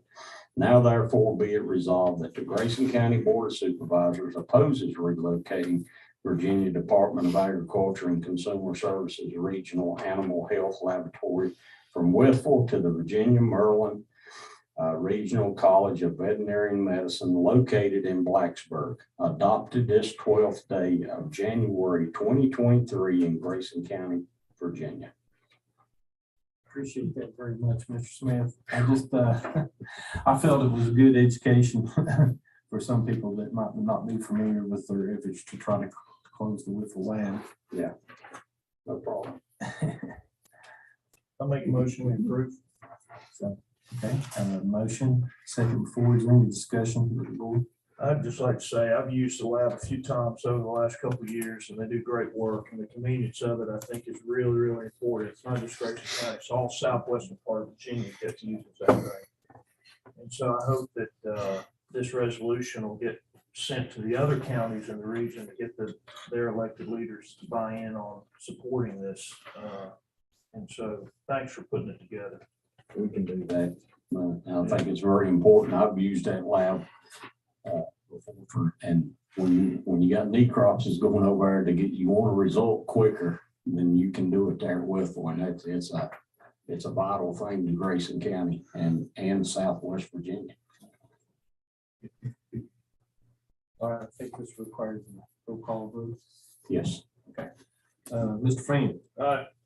Mr. Anderson. Aye. Mr. Abbott. Aye. Mr. Belton.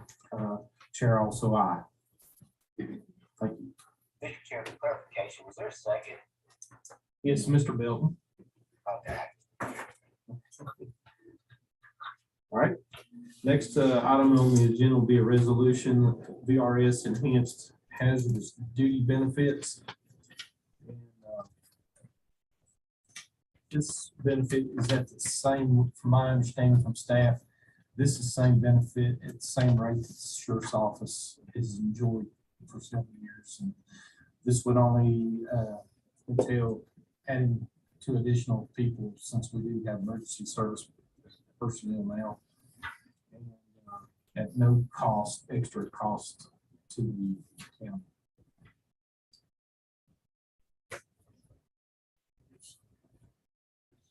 Is there a reason why the resolutions are not on county letterhead? I mean, it looks like we took this as an example of how to do a resolution for this particular issue, but it doesn't have, it's not like any other resolution we've done. It doesn't have the county letterhead saying we're adopting it. This is a letterhead or That's what I'm saying. resolution, yes, Recognize. from the Virginia retirement system. Understand? But it's our resolution. Yes. And so it hasn't been Grayson County asked. And I know this is an admin issue, but the previous resolution we just did had Grayson County letterhead. We're adopting it. Is there a reason why we shouldn't do this for this one? Absolutely. And so the only people that we're passing this for, the 2, does it affect the volunteers at all? No. What about the paid people the paid first responders that aren't necessarily county? That does not affect it. So it only affects the 2 people at the county level. Yes. What it does is it expands to include, for the law enforcement, it's been in place for several years now. This just expands to include the other hazardous duty positions within the county.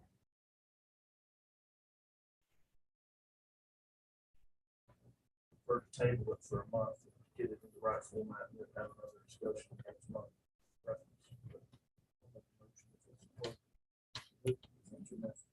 Make a motion to table. Second. Second. Okay. Any discussion? Is there any way we can go ahead and prove it and they can change the letterhead? I agree, it was a little confusing when I looked at it. I thought it was something from VRS, direct. No. Could we just vote on it with the, include in there that it be transferred to appropriate letterhead? I guess the other issue I have, Ms. Anderson, is that I'm concerned about the impact this has on our volunteer force when we just hired a full-time person at the county and now we're expanding retirement services for them. What's the effect on our volunteer agencies? You know, that don't benefit from VRS. If I thought the letterhead was an issue. That's the admin issue. The other issue that I want to understand better, what's the impact of this? That's, I guess, the bigger issue, and maybe it's a non-issue, but. Mr. Ivan. I'm good with that. Do we have to approve a resolution every time we hire employees in the county that are considered enhanced hazardous duty? These are 2 positions that were, you know, because of what we did with our emergency services. Right. That's the reason they were added, but there's no extra cost. We already have that going on with the sheriff's department. I understand that. What I don't understand is why we have to have a roll call resolution every time the county hires somebody. And this is a new additional. Well, what if we hire 2 new sheriffs? Are we gonna have to have a resolution that? It's the classification of employees.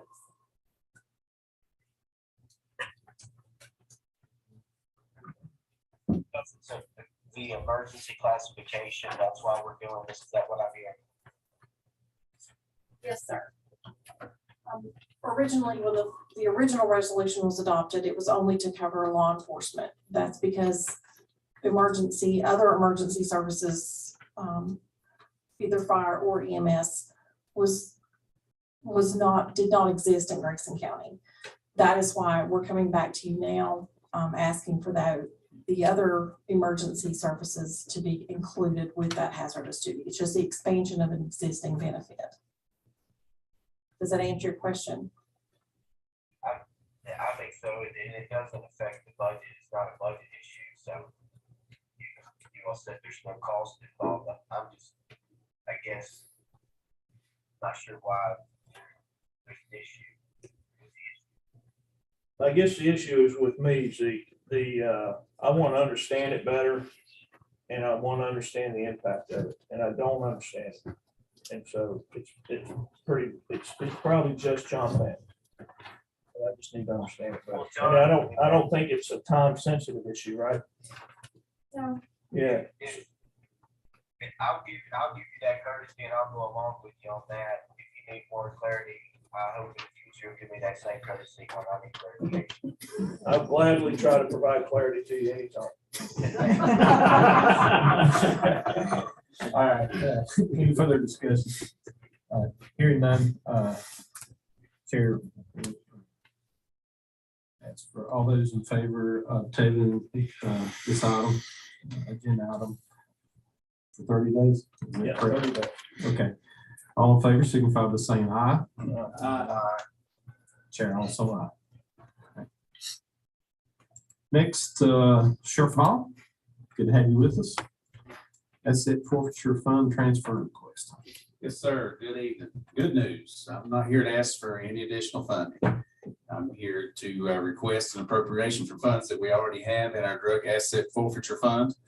Our BDU uniforms are looking kind of bad, faded, and we're looking to upgrade to a Molly vest type carrier that will allow the deputies to get some things off of their belt and put it up onto their vest. I don't know if you're familiar with, a lot of police officers have back problems because they wear too many things around their belt. I don't know if our chairman's ever experienced that before or not, but I believe he's nodding his head. And Back surgery later. Yeah, that is an issue. Most of the surrounding agencies have already switched over to these types of uniforms and these types of vest carriers. So my request is to appropriate $15,000 from our drug asset forfeiture fund and to be placed in our uniform line item. Answer any questions you may have. An education question, that allocation of funds, is that a yearly allocation or is that ebb and flow based on procedures?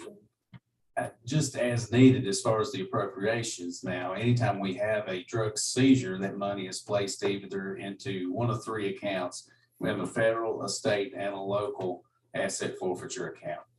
So I think the total, we have around $100,000 in that account.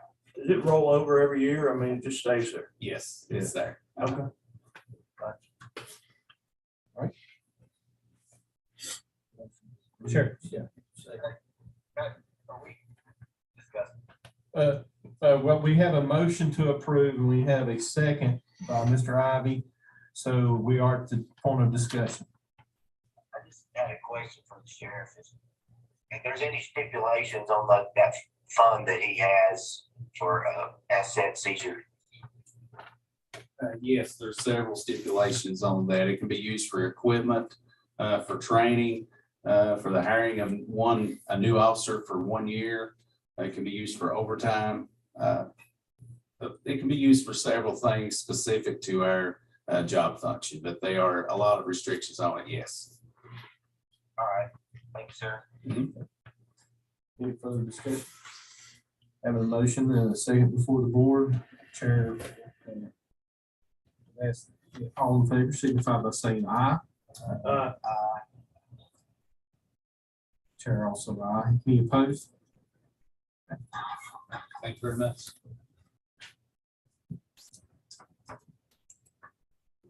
Okay, next will bring us to under new business facility use agreement between Grayson County I guess, Rick and Grayson County School Board. Grayson County. Yes, Mr. Chair, and board members, the facility use agreement has been in the making and process for quite a while. And it has been vetted by our county attorney. It's gone to the school board. Their attorney looked at it. The school board has already voted on it, and they are amenable to the use of the facility. I had a meeting with the rec directors this week, and they have reviewed it. They said their words were, "We see no problem. We're already doing basically everything that's in it. We're already doing, and there's no problem."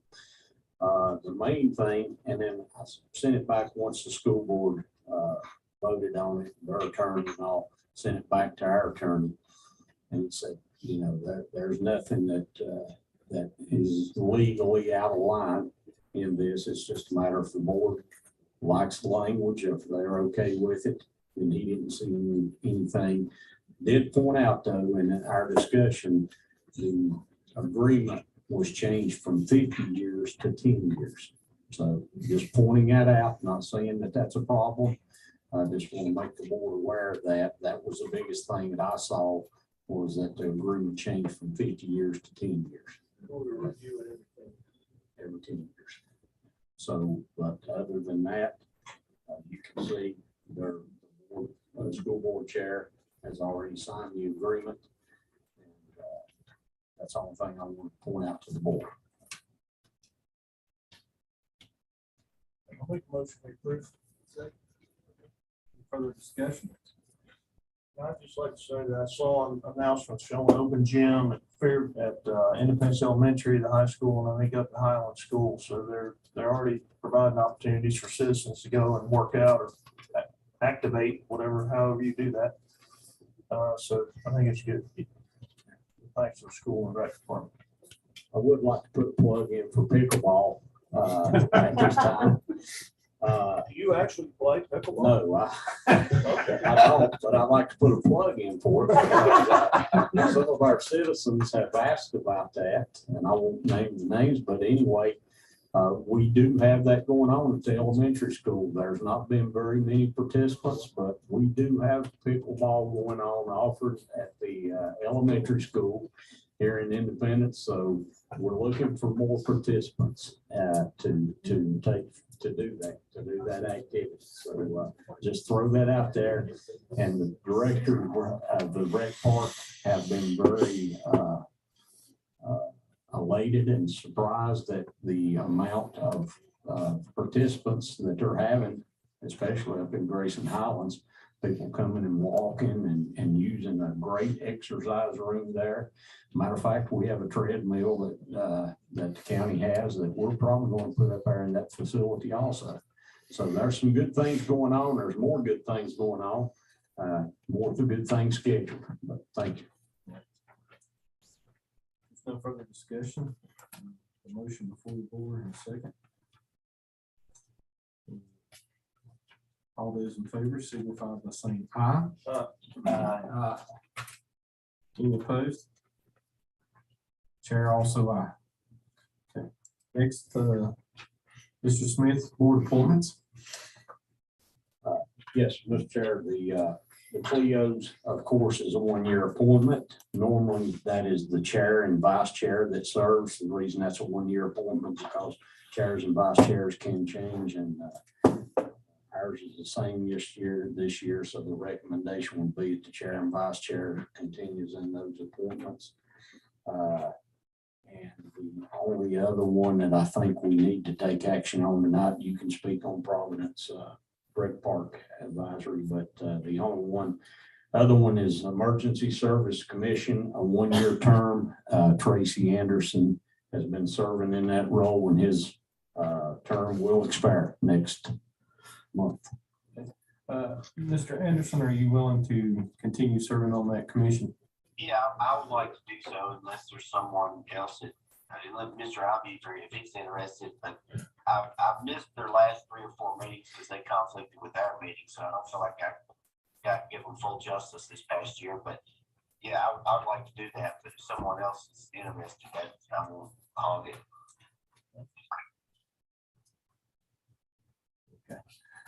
All right, and then related to the Rec Advisory Committee, I have spoken to a couple of people and I have 2 more that I want to talk to. So, Chair to entertain a motion to accept the board appointments. Okay, without any further discussion, if there's none. All those in favor signify by saying aye.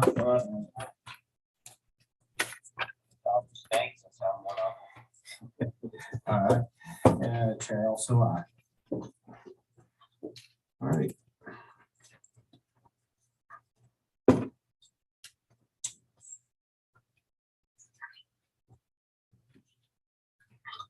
County Administrator's report. If you have anything right to say.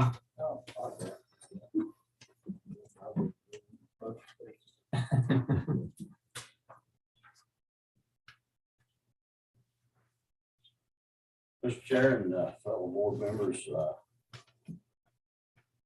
would like to just go over a couple of things with you.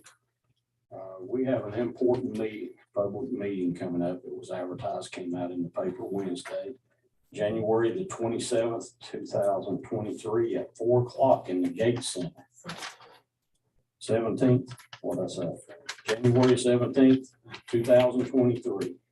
At 4 p.m. at the Gate Center, a public meeting will be held regarding the housing market analysis component of the Mount Rogers Regional Housing Study regarding housing needs in Grayson County. The public is invited to attend this meeting. I feel like it's a very important meeting. It's one of our top 3 priorities that we're looking at. And Mount Rogers has done some great work here in the Twin County area. They're looking at Carroll County, Galax, Grayson, and that's who we're coming. And this is Grayson's portion of the meeting, and they'll be coming and speaking to us on that from Mount Rogers Planning District. I would encourage anybody from the public that wants to be here for that. I've been trying to let people know, and anyone who wants to come and hear what they have to say, I think that'd be great, because this is a need in Grayson County, a huge need. Tuesday, February the 14th, 2023, from 5 to 8 p.m. Parks and Rec and the Twin County Chamber of Commerce will be holding a daddy-daughter dance at the Grayson County School Gym. Check out the Rec Park Facebook page and their website. And it's interested in that. Something new that they're putting on again, or will be this year. I think Ms. Osborne told me, I think they've had 8,000 hits so far on this event. So they had 4,000 hits on the Halloween event and got 1,000 participants. So if you do the math, we're going to have 2,000 people show up for this. Saturday, April the 1st, 1 to 4 p.m. Household hazard waste collection and personal document shredding will be held at Grayson County. We do this in the spring, we do it in the fall. But the one in the spring comes right to our own neighborhood here in Grayson County Public Works Department. And more information is on this county website and Facebook page about this collecting hazardous material and also shredding of any important documents you might have. That's all I have, Mr. Chair. Be happy to answer any questions. Very much, Mr. Smith. And congratulations and welcome to the new county administrator.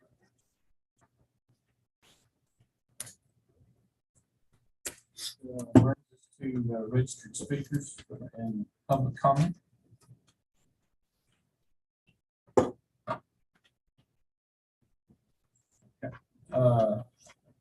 First one we have is Mr. Bill Shopper, and you'll just come forward and state your name and address. I'm Bill Shopper at 15 Lakewood Road, Spring Valley, and I wanted to ask if there's anybody can answer the question, what about our new internet system?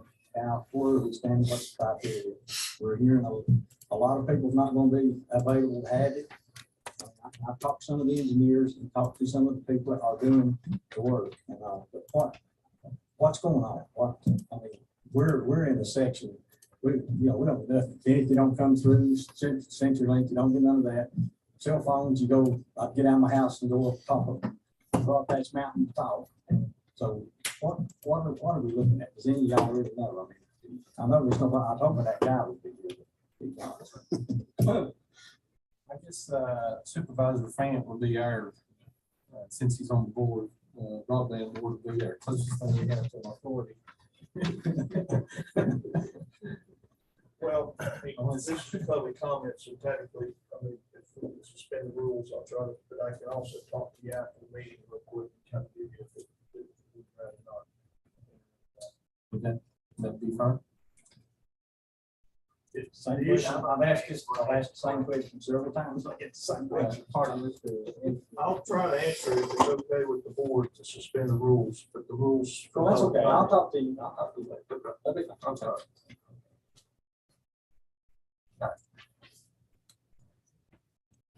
Don't go anywhere, Bill. Don't worry, not for the time. Here, you go. Keisha? Molly? Morley, I'm so sorry.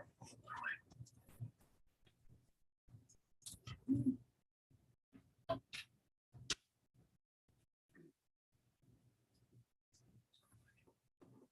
like to say thank you. My name is Eric Morley. This is my wife, Gesh Morley. We live at 2486 Battlefield Drive. And I want to say thank you for the service, conducting a professional, organized meeting and allowing the community to address it with questions and concerns. What we'd like to do, I'd like to ask permission, and it's okay to say no. What we'd like to do is to give you an update on the farmers market.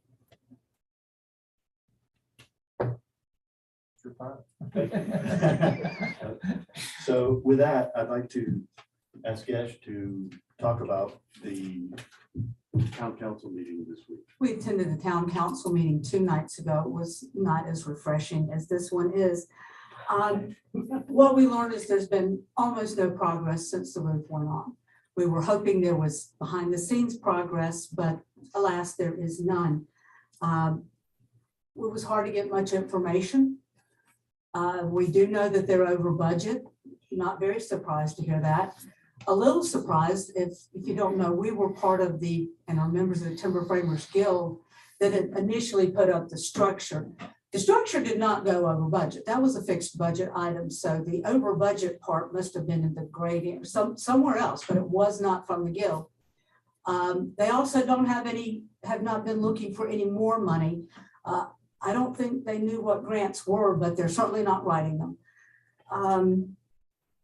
We think that there is less than 10% chance that market will open on the site this year. And that breaks our heart. Not to mention embarrasses us. We feel responsible to the other volunteers, and it's just lying there. So we asked them to do 2 things. They're trying to find a town manager, I know, but we feel like this is important enough that this needs a project manager. And we suggested Mr. Rick Cavey for that position because of his experience and his work with the farmers market and his experience with grant writing and his experience with construction.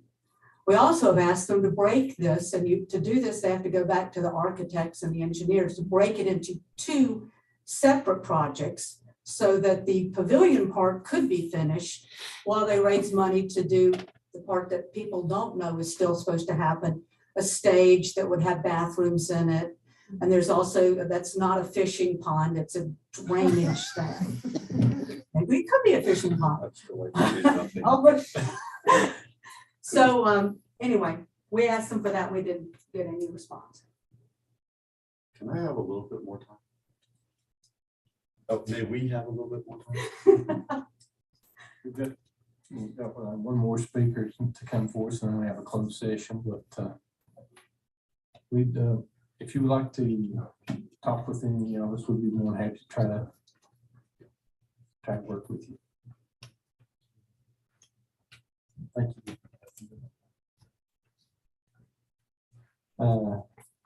Nancy?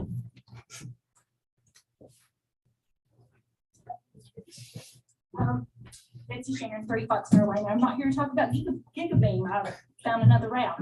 I'm here, I'm the rec advisory person for the Wilson District, and I talked to Mr. Ivy earlier this week. And you took some of my thunder there. The rec's doing some great things, and we're meeting once a month.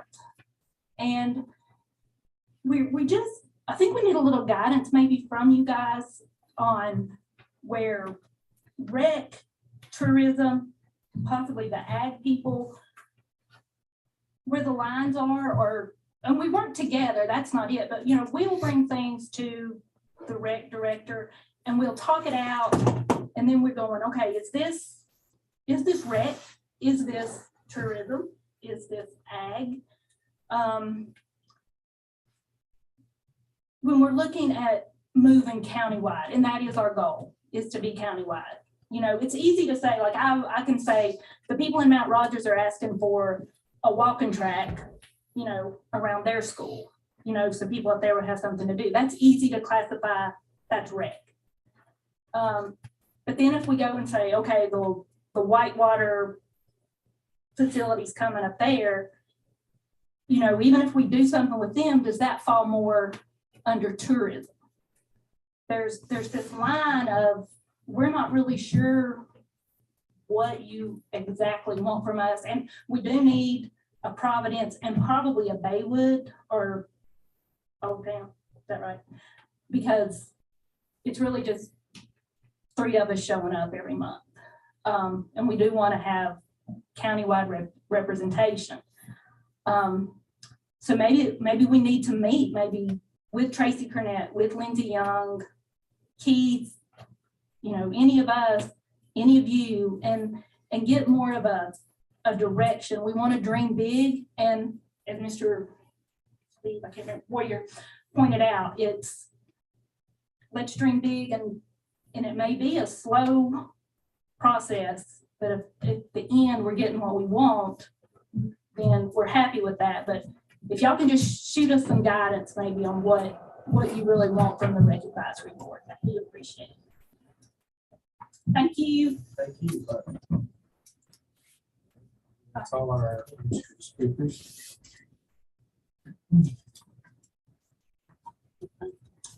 We do have a closed session on the agenda for tonight for consultation with legal counsel regarding specific legal matters pursuant to 2.2-3711A8 of the Code of Virginia involving strategic options for broadband.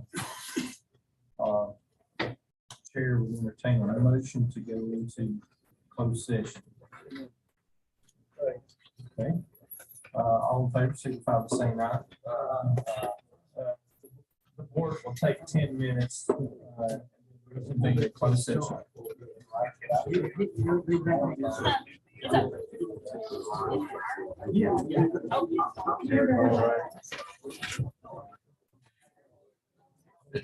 Okay.